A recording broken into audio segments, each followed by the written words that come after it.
Shalom. First off, I want to give all praise, glory, and honor to Yahweh Bahashem Yahweh Shai Bahashem Rakakudash. Double honors to the apostles and the elders of Great Millstone. Salutations to the hopeful elect that are scattered throughout the four corners of the earth. And to all my brothers out here preaching this truth to you, I say Shalom. This is a Montazar from the Chicago camp coming back at you again with another lesson entitled Another Reason to Stay Away from Her. Okay? Another reason to stay away from her, the so called black woman. Okay. I ran across this short. Okay. This is by this Bohemian girl. Okay. It says, this is what they're teaching their kids at home. Deadbeat mothers have taken over parenting. All right. So, so in this thumbnail, this woman is laughing hysterically. Okay.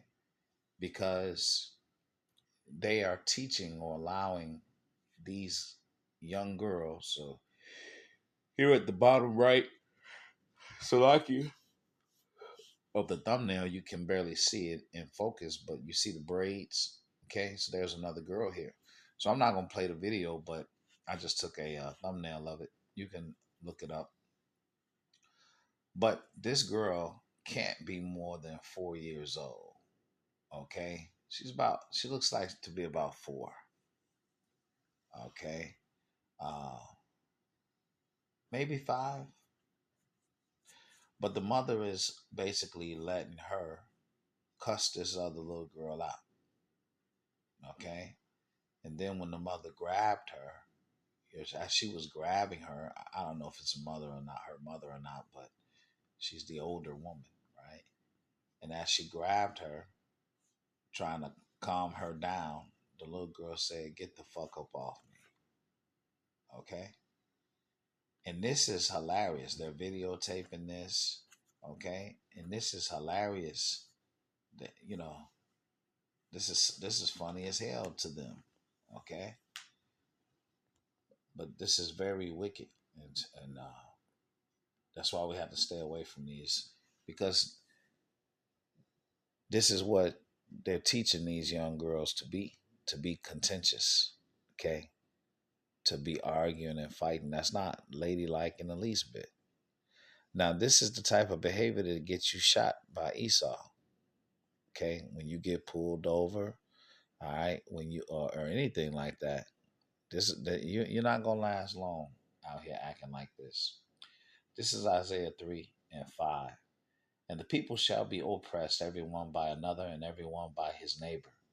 The child shall behave himself proudly against the ancient, and the base against the honorable. As for my people, children are their oppressors, and women rule over them. O my people, they which lead thee cause thee to err, and destroy the way of the paths. Okay? See, these women, all right, um, well, these children are the oppressors, and the women rule over them. Well, where did they get this ability to rule over them? From Esau, Edom. The man ain't in the house no more. And the women are raising these children, and the women ain't got no fucking sense because they just grown kids they self. Okay? They're grown kids they self. They can't think right, can't think straight. All right. They have no they you want to destroy the family, get the man out of the house. The man represents understanding and law, okay, and order. That's what a man's supposed to represent, especially a man of the Lord. You get him out of the house, all you got is chaos. Okay? All you got is chaos. This is Sirach 30, and I'm going to read 1 through 13. Now, as we read this, right, it's talking about a son in particular, but the same concept goes to the for the daughter as well. Okay? You're teaching your children, all right, the admonition of the Lord the same. Okay? Let's read it. He that loveth his son causeth him often to feel the rod, that he may have joy of him in the end. He that chastiseth his son shall have joy of him, and shall rejoice of him among his acquaintance. He that teacheth his son grieveth the enemy, and before his friends he shall rejoice of him. Though his father die, yet he is as though he were not dead, for he have left one behind that is like himself. While he liveth, he saw and rejoiced in him, and when he died, he was not sorrowful.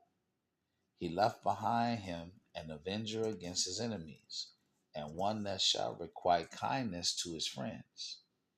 He that maketh too much of his son shall bind up his wounds, and his bowels will be troubled at every cry. Salaki. A horse not broken becometh headstrong, and a child left to himself will be willful. Okay? So you have to have uh, oversight over a child. Okay? You got to keep him busy. All right?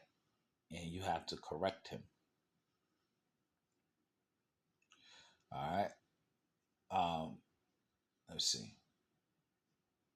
Conquer thy child. Okay? That's spoiling your child. Conquer thy child, and he shall make thee afraid.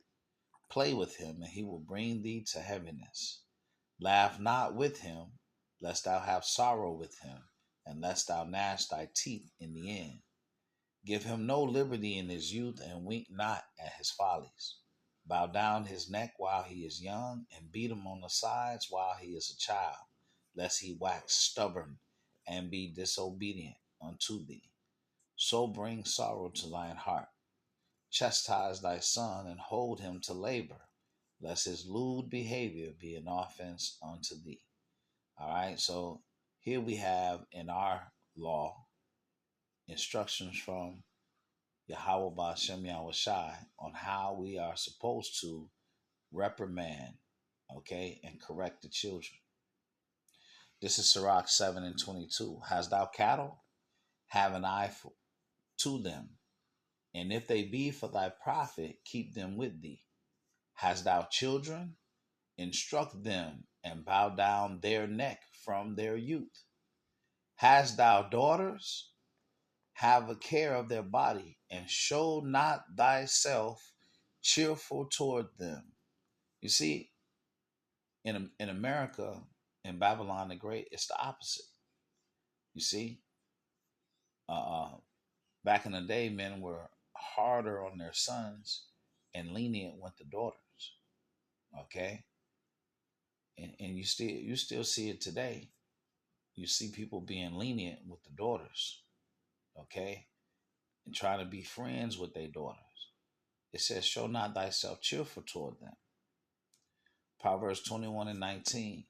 It is better to dwell in the wilderness than with a contentious and angry woman. All right. So these adults are teaching these young kids to be contentious, fighting and cussing and acting a fool. All right. And they laughing at it and they think it's funny. This is Job 39 and 16. She is hardened against her young ones, and though they were not as though they were not hers. Her labor is in vain without fear, because the Most High have deprived her of wisdom, neither hath he imparted to her understanding.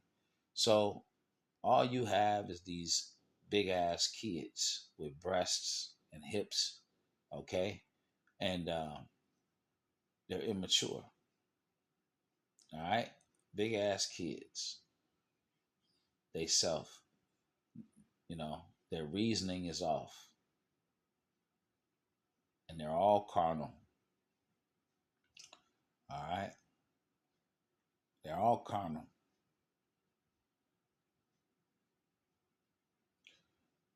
This is Micah 7 and 10. Then she that is my enemy shall see it, and shame shall cover her, which saith unto me, Where is Yahweh thy power? Mine eyes shall behold her. Now shall she be trodden down as the mire of the streets. All right. So these women are making these children enemies to the so-called man of the tribes, the men of the tribes, so-called blacks, Hispanics, Native Americans, West Indians, and Haitians. All right. This is what you have. They're the ones that's in control. They done ran the man out of the house for a check. Nobody want to be dealing with these knothead women. Okay. Now let's see what Peter has to say. This is First Peter 3:1. It says, "Likewise, ye wives, be in subjection to your own husbands, that if any obey not the word, they also may be without the word, be won by the conversation of the wives." Okay?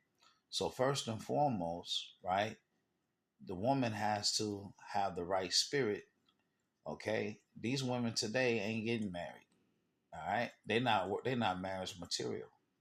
It says, "Likewise, ye wives, be in subjection to your own husbands." All right. The Lord wants you underneath your husband's authority, underneath his direction, underneath his wisdom. That if any obey not the word, okay. So let's say you're a woman and you're in this truth. A woman in this truth, and your husband is not in the truth. Okay, it says, "If any obey not the word, then they also may without the word be won by the conversation of the wives." The conversation is the conduct, okay? How you act, okay?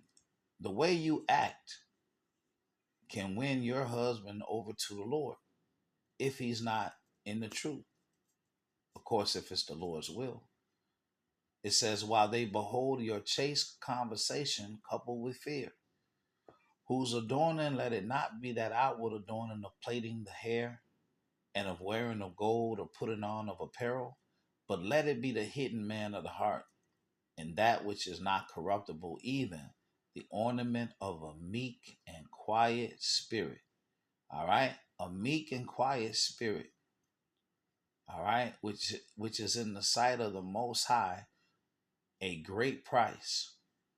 Okay, there's a scripture says, "A silent and loving woman is a gift from the Lord." All right, so the opposite of being argumentative and contentious, all right, which is what the woman is allowing the child to do and teaching him to do, or teaching her to do in the thumbnail. "For after this manner, in the old time, the holy women also who trusted in the Most High adorned themselves." See, they adorn themselves with a meek and quiet spirit, being in subjection unto their own husbands. Even as Sarah obeyed Abraham, calling him Lord, whose daughters ye are, as long as ye do well and are not afraid with any amazement. Okay. All right. So again, this was the Bohemian Gal. Okay, Gyal. All right, and it was called "This Is What They're Teaching Their Kids at Home." Like I said, I mean, I would have tried to play the video, but I kept getting an error. Okay, so I couldn't even play the video. So check that out. And again, another reason to stay away from her. All right. So these girls are being trained to be contentious. All right. And the scripture says, "I'd rather dwell with a lion or dwell with a dragon, all right, than to be in the house with a contentious woman." I pray that this lesson has been edifying. Until the next one, Shalom.